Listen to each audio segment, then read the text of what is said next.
meus irmãos. Bom dia, amada igreja, graça e paz. Hoje o nosso irmão Ander está num congresso, espero que ele esteja aproveitando bastante, que esses congressos são pauleira, porque tem palestra para tudo quanto é canto, a gente fica doido. É cansativo, mas é muito bom. É cansativo, e o pior, a gente quer assistir todas as palestras. A gente chega à noite não dá e tempo. me liga, porque eu quero que me ligue. Ah, Já cheguei. A senhora quer ouvir a fofoca lá da como é que tá a coisa. E fofoca com ele não dá certo. Não, mas assim, o que está se passando em termos de ciência, essas coisas todas. Esta fofoca da ciência. Bom, se é que pode existir isso. Mas eu fico muito honrada, porque quando um professor passa para um outro professor, dificilmente, porque nós somos muito agarrados à nossa cátedra, ao nosso magistério, é porque ele confia no outro professor. Então, se o Ander passou para mim, é porque ele confia em mim. Glória a Deus por isso. Com certeza. E hoje nós estaremos no livro de Esther, a partir do capítulo 3, Mordecai odiado por Amã. Então, vamos orar, irmãos, para que Deus nos abençoe. Senhor Deus, nosso Pai, agradecemos, Senhor, este momento na Tua presença, na Tua casa. Pedimos, Senhor, que a Tua palavra esteja nos nossos corações, esteja na nossa mente, Senhor. Ensina-nos, Senhor, conforme o Teu coração. Abre nossas mentes, nossos corações, Senhor, para que possamos não apenas entender, mas aplicar aquilo que Tu queres na nossa vida, Senhor, iluminando a vida de todos aqueles que estão ao nosso redor. É o que Te pedimos, em nome de Teu Filho Jesus, Senhor. Amém. Então vamos lá. Depois dessas coisas, o rei Assuero engrandeceu a Amã, filho de Hamedata, ou Agagita, e o exaltou, e lhe pôs o trono acima de todos os príncipes que estavam com ele.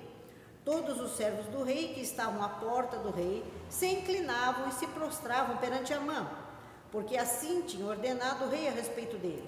Mordecai, porém, não se inclinava nem se prostrava. Então os servos do rei que estavam à porta do rei disseram a Mordecai: por que transgride as ordens do rei? Sucedeu, pois, que, dizendo-lhe eles isto, dia após dia, e não lhes dando ele ouvidos, o fizeram saber a Amã, para ver se as palavras de Mordecai se manteriam de pé, porque ele lhes tinha declarado que era judeu. Vendo, pois, Amã que Mordecai não se inclinava, nem se prostrava diante dele, encheu-se de furor.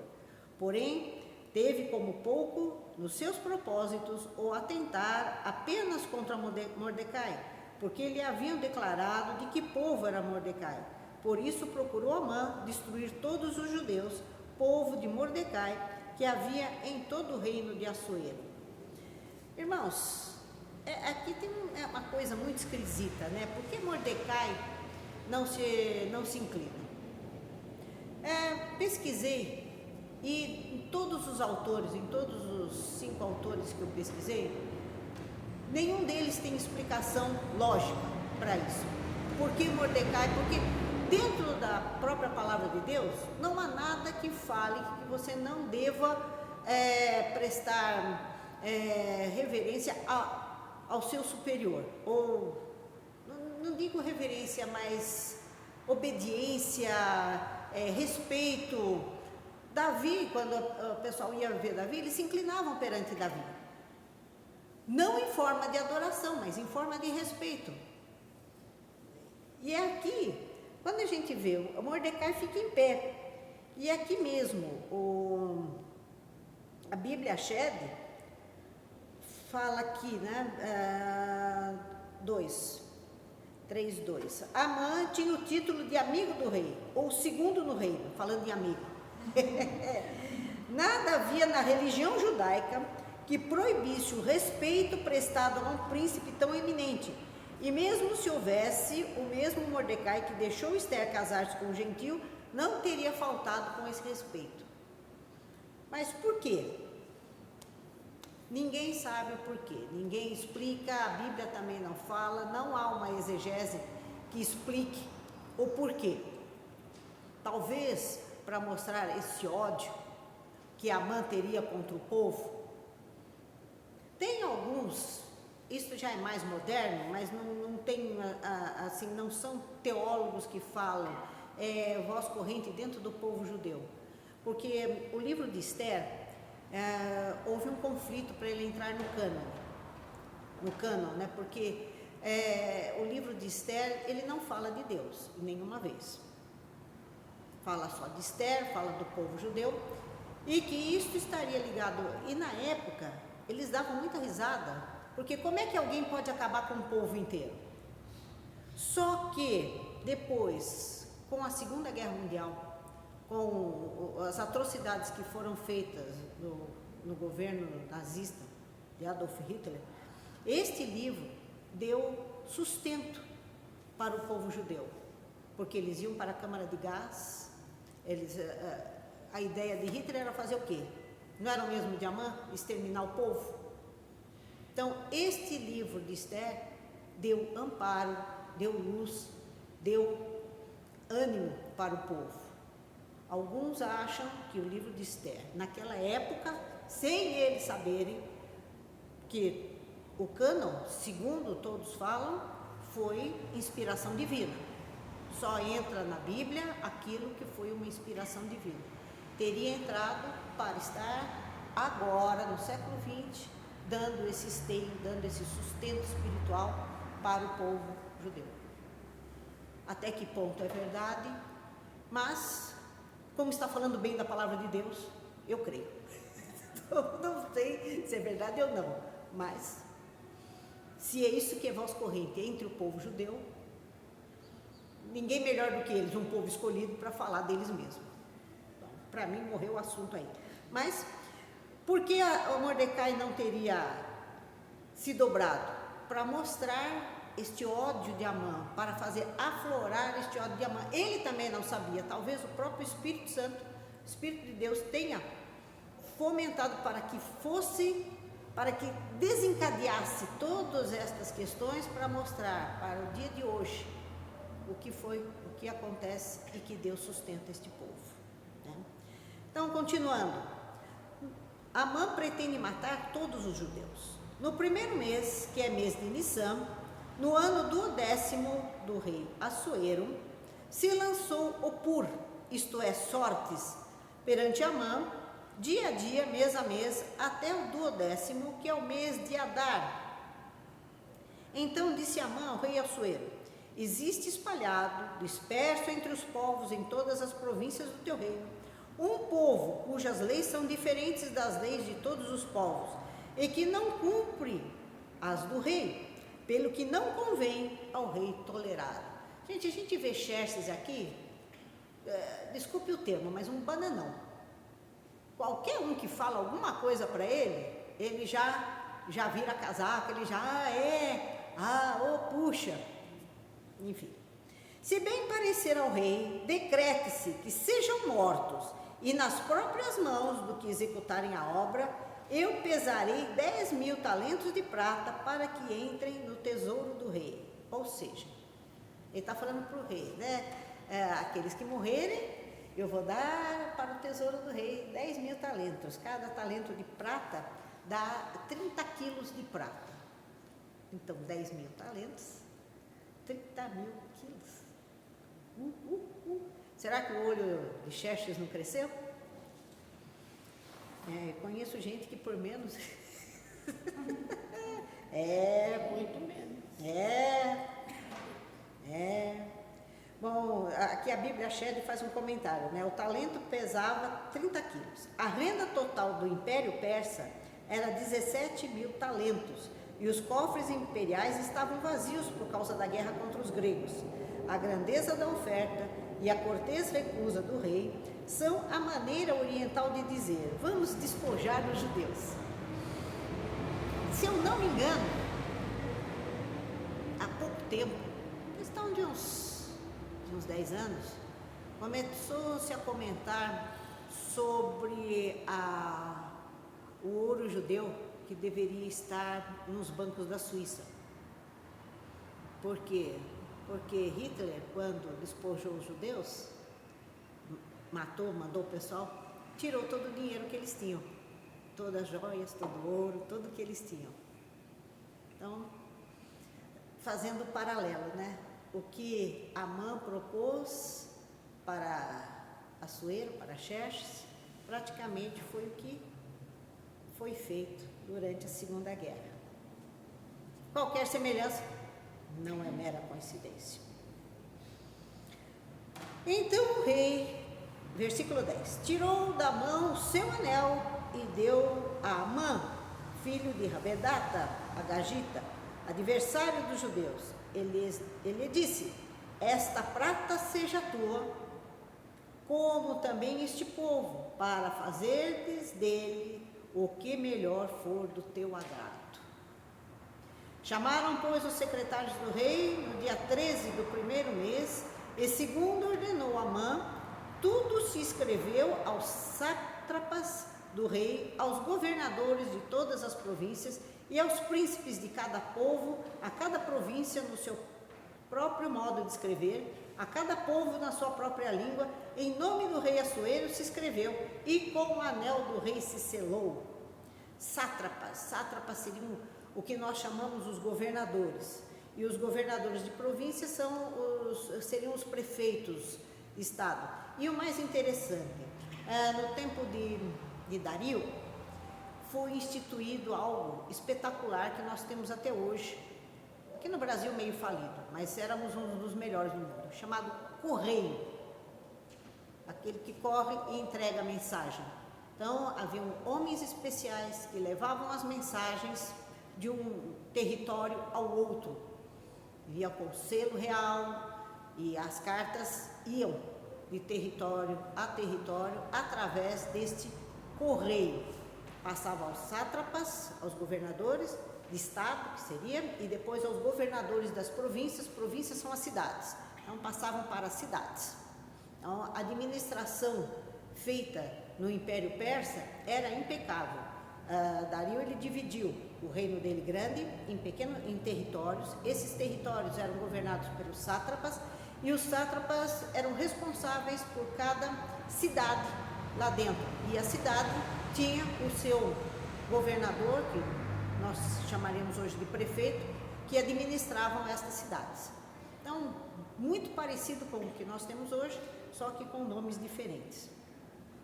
E enviaram-se as cartas por intermédio dos correios, versículo 13, a todas as províncias do rei, para que se destruíssem, matassem e aniquilassem de vez todos os judeus, moços e velhos, crianças e mulheres, em um só dia, no dia 13 do 12º mês, que é o mês de Adar, e lhes saqueassem todos os bens. Tais cartas encerravam o translado do decreto, para que se proclamasse a lei em toda e cada província. Este translado foi enviado a todos os povos, para que se preparassem para aquele dia. Os correios, pois, impelidos pela ordem do rei, partiram em continente, e a lei se proclamou na cidadela de Suzã. O rei e Amã se assentaram a beber, mas a cidade de Suzã estava perplexa. Ou seja, todo mundo ficou: como você vai destruir o povo todo? Como você vai matar todo mundo assim, sem era nem beira? E vejamos bem, o rei e Amã se assentaram a beber. Gente, esse homem só bebe. Esse homem só bebe. A gente fica pensando, será que, bom, qualquer semelhança não é mera coincidência, né? Quem bebe, bebe e precisa ficar dependendo dos outros, e cada ideia que se tem. Por isso que a bebida é o mal, quer dizer, o excesso. O excesso. A Bíblia condena embriagar-se. E condena a pessoa embriaguez. tem que ter controle próprio, né? E John Wesley percebeu que, como as pessoas não se controlam, é melhor abster-se. Quem não sabe ter controle, é melhor ficar sem. E é interessante isso. Se você está fazendo um jejum, e nesse jejum você quebra e come um amendoinzinho que seja, aí já escancara a tua fome. Então, minha avó, acho que eu já comentei, ela era diabética e controlava pela boca. Praticamente ela não precisava de remédio nenhum, porque era bem controlado. Ela gostava de pudim de leite. Minha mãe fez um pudim de leite e falou para ela: mãe, só um pedacinho, não tem problema. Sem querer, minha mãe, né, foi tentar minha avó. Minha avó olhou e falou, não, filho, porque se hoje eu comer um pedacinho, amanhã eu quero 2 e depois eu quero 3. Então é melhor eu ficar sem nenhum. Principalmente o doce, né? Você acaba não controlando. Acaba. Porque, mas é o famoso o que tem. O que tem. Esse que tem acaba virando uma montanha, porque a avalanche vem depois. O que tem? Vem tudo em cima da gente. Enfim, então a cidade de Suzã estava perplexa. Capítulo 4. Esther promete interceder pelo seu povo. Quando soube Mordecai tudo quanto se havia passado, rasgou as suas vestes e se cobriu de pano de saco e cinza, e saindo pela cidade, clamou com grande e amargo clamor. E chegou até a porta do rei, porque ninguém vestido de pano de saco poderia entrar pelas portas do rei. Em todas as províncias onde chegava a palavra do rei e a sua lei, havia entre os judeus grande luto, com jejum e choro e lamentação, e muitos se deitavam em pano de saco e cinza. Então vieram as servas de Esther e os eunucos e fizeram-na saber, com que a rainha muito se doeu, e mandou roupas para vestir a Mordecai e tirar-lhe o pano de saco, porém ele não as aceitou. Então Esther chamou a Hataque, um dos eunucos do rei, que este lhe dera para servir, e ordenou que fosse a Mordecai para saber que aquilo era e qual o seu motivo. Saiu, pois, Hataque à praça da cidade para encontrar-se com Mordecai à porta do rei. Mordecai lhe fez saber tudo quanto lhe tinha sucedido, como também a quantia certa de prata que Amã prometera pagar aos tesouros do rei pelo aniquilamento dos judeus. Também lhes deu o translado do decreto escrito que se publicara em Suzã para os destruir, para que mostrasse a Esther e a fizesse saber, a fim de que fosse ter com o rei e lhe pedisse misericórdia, e na sua presença lhe suplicasse pelo povo dela. Tornou, pois, a Hataque e fez saber a Esther as palavras de Mordecai. Então respondeu Esther a Hataque e mandou-lhe dizer a Mordecai: todos os servos do rei, o povo das províncias do rei, sabem que, para qualquer homem ou mulher que, sem ser chamado, entrar no palácio interior para avistar-se com o rei, não há senão uma sentença, senão a de morte, salvo se o rei lhe estender para ele o cetro de ouro, para que viva. E eu, nesses 30 dias, não fui chamada para entrar ao rei. Fizeram saber a Mordecai as palavras de Esther. Então lhe disse Mordecai que respondessem a Esther: não imagines que, por estares na casa do rei, só tu escaparás dentre todos os judeus. Porque se de todo te calares agora, de outra parte se levantará para o judeu socorro e livramento, mas tu e a casa de teu pai perecereis. E quem sabe se para conjuntura como esta é que fostes elevada rainha. Então disse Esther que respondesse a Mordecai: vai, junta a todos os judeus que se acharem em Suzã, e jejuai por mim, e não comais nem bebais por 3 dias, nem de noite nem de dia, eu e minhas servas também jejuaremos. Depois irei ter com o rei, ainda que é contra a lei, se perecer, pereci. Então se foi Mordecai, e tudo se fez segundo Esther lhe havia ordenado. Então aqui a gente vê como Deus encaixa o quebra-cabeça, né? Precisou que Vasti se mostrasse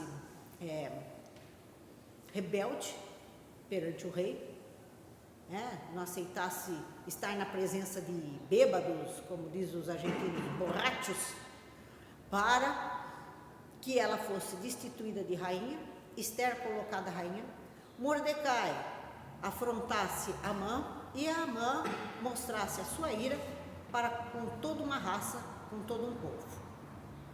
E Esther estar ali para interceder pelo povo. E Mordecai ainda fala para ela: olha, se você não se levantar, vai levantar alguém. E não pense que você vai ficar viva. E vai morrer com você toda a sua descendência e a sua família. Então, cuidado. E ela atende. E vejam bem, fazia 30 dias que o rei ela não estava na presença do rei. Ela não foi chamada mais. Ela foi nomeada rainha e daquele dia em diante o rei teve outros afazeres, principalmente beber, encher a cara e escutar maus conselhos. Então, ela não foi mais à presença do rei. E ia ser algo tremendo ela estar na presença dele. E o que ela faz? Como ela se apresenta? Ela primeiro pede o quê? Oração, jejum. 3 dias, todos em oração e jejum. Se nós não vemos a palavra Deus, Adonai, Elohim, nesse trecho, nesse texto, aqui nós vemos a fé de Esther. Ela pede que o povo interceda. Porque se faz jejum para quê? Por quê? Para quem? E para quem se faz oração? Para Deus. Não está explicitamente, mas está implícito aqui. Para que Deus se compraza dela e que ela ache graça na presença do rei. E o engraçado é que às vezes a gente fala achar graça, o pessoal acha que achar graça é dar risada. As pessoas já estão perdendo esta capacidade de interpretação de texto. Achar graça é ter o rei se agradar da presença dela, ser agradável a ele a presença dela, de forma que ele permitisse que ela estivesse na presença dele, porque se ele não mostrasse o cetro para ela, não balançasse o cetro de ouro para ela, ela seria morta. Então, se ela agradasse ao rei, ela poderia conversar com ele, ou seja, qualquer um. Então, ao contrário do rei hebreu que está lá para ouvir o povo, esse aqui ele escuta se ele quiser. Se a pessoa agradar o rei, tudo bem, senão nem quero te ouvir. Já perde-se a cabeça. Vamos lá. Capítulo 5. Esther convida o rei e Amã para um banquete. Ao terceiro dia, Esther se aprontou com os seus trajes reais e se pôs no palácio interior da casa do rei, defronte da residência do rei. O rei estava sentado no seu trono real, fronteiro à porta da residência, ou seja, fronteiro, está bem na frente. Então, abriu a porta, dá de cara com o rei aqui. Quando o rei viu a rainha parada no pátio, alcançou ela favor perante ele, estendeu o rei para Esther o cetro de ouro que tinha na mão. Esther se chegou e tocou a ponta do cetro. Então lhe disse o rei: que é que tens, rainha Esther? Qual é a tua petição? Até metade do reino se te dará. Será que daria mesmo? Sempre bêbado, será que? Bom, deixa pra lá, gente. Como eu disse para a irmã Analice, né? Eu sempre me identifiquei muito com Pedro. Agora eu estou me identificando com Judas Iscariotes, porque eu estou pensando cada coisa. Que Deus me perdoe, acho que eu preciso de mais jejum. Responda. Evasão ao pensamento, minha filha, vai longe. E principalmente, bom, deixa quieto. Principalmente numa situação dessa que estamos. Mas a senhora A gente tem que cuidar muito do pensamento, porque às vezes a gente peca pelo desejo de que algumas pessoas sejam sim, diz. que acabe com como a gente mãe. não pode pensar isso. Então a gente tem que orar por eles. Eu tenho orado muito pelo Lula, pelo Alexandre de Moraes. Eu tenho pedido a Deus que toque no coração dessa gente, porque eles precisam disso. Eu tenho lido muitos salmos de Davi, principalmente aqueles que ele fala: Senhor, livra-me dos meus inimigos. Mas é inimigo da pátria inteira, né? Pois é, e Davi era a pátria na época. Que os menorzinhos, aqueles que têm menos chance, é que sofrem muito com essa situação, né? Bom, Dona Ivânia, aqui nós vamos entrar numa questão, como está sendo gravado, a gente tem que ver o seguinte. Existe uma grande maioria que se deixa levar e que se compra, porque cada um tem seu preço. Assim como Jesus teve quem o vendeu por 30 moedas, nós temos gente que se vende por muito menos. E na época, uma moeda de prata era um dia de trabalho. Então, tem gente que fala, Judas ganhou um dinheiro. Gente, ele ganhou 30 dias de trabalho. Porque uma moeda de prata, a Bíblia Shed mesmo fala isso. Tanto é que ele ganhou 30 moedas. Né? Ele ganhou 30 dias. 30 dias. 30 dias de trabalho, 30 moedas, não dá para a senhora comprar um carro. Na época não dava para comprar um cavalo, que é a Ferrari da época. Eu acho que nem uma jumentinha prenha, porque aí já... Então, não era assim, puxa, grande coisa. Mas a maldade estava no coração. Então, aqueles que se deixam vender, que não é um, não dois, nós temos 300 e poucos deputados, nós temos mais não sei quantos lá senadores, mais uns 100 e poucos senadores, não sei, não quero falar em número, porque falar número aleatório já chega ao bêbado que fala número aleatório, é a sueira aqui que fala números aleatórios e que está feliz com essas coisas. Então, eu não sei, mas se não se vendessem, isso não tinha chegado aonde está. Nós temos a corrupção que vem desde o tempo de Caim. Caim foi corrupto. Caim matou Abel por inveja, porque ele fez não aquilo que deveria o seu coração, mas aquilo que ele fez por inveja do irmão. Então, Deus fala para eles, sua face está descaída, cabe a ti, eu vejo mal a te rondar, cabe a ti dominar-te. E o que ele fez? Botou para fora todos esses bichos e acabou matando o irmão. Talvez ele nem quisesse matar o irmão, eu imagino que foi uma briga, empurrou, na hora que empurrou, caiu, bateu a cabeça numa pedra, pronto, morreu. Não foi intenção. Mas o que ele fez? Enterrou o irmão e ficou quieto. Aí vem Deus, eu sempre falava isso para os alunos, quando eu dava aula de ensino religioso, né? Aí Caim fala como um adolescente. Deus chega para ele e fala, onde está teu irmão Abel? Serei eu, por acaso, tutor de meu irmão? Aí Deus vira para ele e fala, o sangue do teu irmão clama até mim. O que fizeste? É uma frase retórica. Deus já sabia o que ele tinha feito, só queria ver se ele não se arrependeu. E o pior é que essa gente não se arrepende do que faz. Vão falar, mas ele estava com 14 mil, não sei o quê. O outro estava com 50 milhões em mala, dentro de casa. Isso é para passar o final de semana, sabe? É só um churrasquinho no final de semana. E está tudo certo. Está generalizado. Nós vemos isso aqui. Vou matar todo mundo, vou matar todos os judeus, disse Amã. Mas eu dou 10 mil talentos de prata para o tesouro. Então tudo bem, você vai me pagar, tudo bem.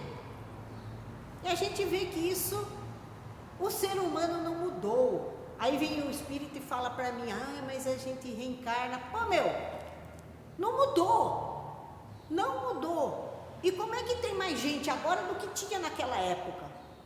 Tive um debate esses dias com um gnóstico. Mas vem de outros lugares. Mas espera aí. Se você está dizendo que as almas vêm em outros lugares, a alma não pode ser criada. Eu falei, meu filho, você está falando de almas que vêm de outro lugar, que foram criadas nesses lugares. Quem criou aquela, cria essa, cria outra. Nós estamos falando de Deus. Você está querendo colocar Deus dentro da tua caixinha. Não existe isso. Quem cria a alma é Deus. Não interessa se está em Marte, se está em Júpiter, se está na Sirius. É Deus que cria. Eu não crio alma, nenhum cientista cria alma. Nenhum cientista consegue fazer vida do nada. Mas Deus fez. Só Deus. Aí vem para mim, não, porque ele não é nada. Então, falei, aí eu virei para o indivíduo e perguntei, escuta, você usa calculadora para fazer conta? Eu uso. Você sabia que o zero que está na sua calculadora, você não usa ábaco, né? Porque o ábaco é aquele negócio que tem aquelas bolinhas e tal. Por que tem o ábaco? Porque estes povos não têm o zero. O zero vem da Índia, que eles têm um conceito do nada. Que tem o nada. E do nada é feito as coisas. E isso é o nosso Deus, que do nada fez pela sua palavra, pela sua vontade, pelo seu amor. Esta é a questão. Então, você usa calculadora? Então, meu filho, tira o zero da tua calculadora, eu quero ver você fazer conta. Ah, mas aí você está entrando na filosofia. Eu falei, mas você está discutindo filosofia comigo. Vamos à filosofia prática. Por isso que eu não gosto de filosofia. Eu amo. Porque eu adoro pegar os filósofos e fazer isso. Eu sou muito Judas. Então, vamos lá. Voltamos a Esther aqui. Versículo 4. Respondeu Esther: se bem te parecer, venha o rei Amã hoje ao banquete que eu preparei ao rei. Então disse o rei: fazei apressar a Amã para que atendamos ao que Esther deseja. Ai, esse homem gostava de uma festa, hein? Vindo, pois, o rei Amã ao banquete que Esther havia preparado, disse o rei a Esther: no banquete do vinho, qual é a tua petição e se te dará? Que desejas? Cumprir-se-á, ainda que seja metade do reino. Olha como esse homem é bom. Então respondeu Esther e disse: minha petição e desejo são o seguinte: se achei favor perante o rei, se bem parecer ao rei conceder